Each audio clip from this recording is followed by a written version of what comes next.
Добър вечер, господа и курви! Сега ще си поговорим за това как да си пиш колапачка на 15. Важно е като малки да сте били кониове, тъпили и никой да не ви обръщал внимание така. Ако сте били такива уроди, продължавайте да слушате, това е за вас.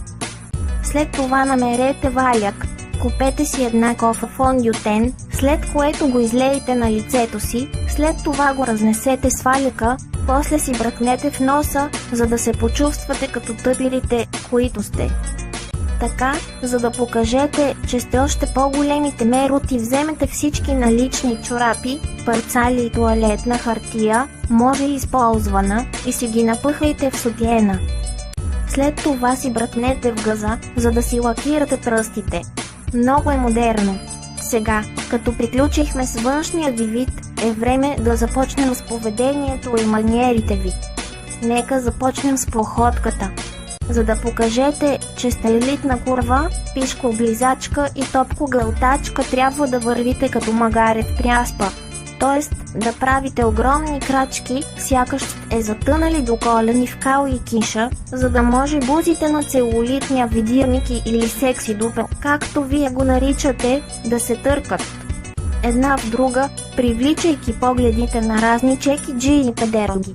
И не забравяйте да се оглеждате дали някой ви зяпа гъза. Винаги въртете главата си на 360 градуса, докато вървите, и когато видите, че някой ви заглежда, му се карайте.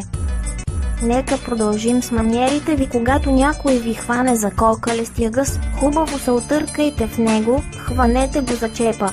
И веднага след това дигнете панаир, че ви е хванал за гъз, за да ви забележат всички и да станете феймъс, нали ви трябва сводник все пак. Винаги клюкарствайте и обменяйте информация с вашите колежки проститутки, курви и други изтъпяли пишко-магнити, за да знаете кой кога ще вади книжка. Винаги излизайте с загорелтаци, които карат поне БМВ, и ги карайте да ви разкарват навсякъде срещу бибитка. Накарайте го да се чувства специален, все пак е с долнопробни курви като вас. Направете го като шофьор на градски транспорт. Не забравяйте да започнете да се държите с момчето добре, едва когато той изкара книжка и започне да бръмчи с колата. Тогава станете най-милият човек на света. Все пак приятелките ти, който нямаш, трябва да те виждат в най-различни коли, така си мега яката пишко-лапачка. Но все пак, когато колата му се развали, твоите отношения също се развалят, мигновено и незнайно как. Колкото до балъците, които се чувстват готини, когато возят такъв буклук на предната седалка.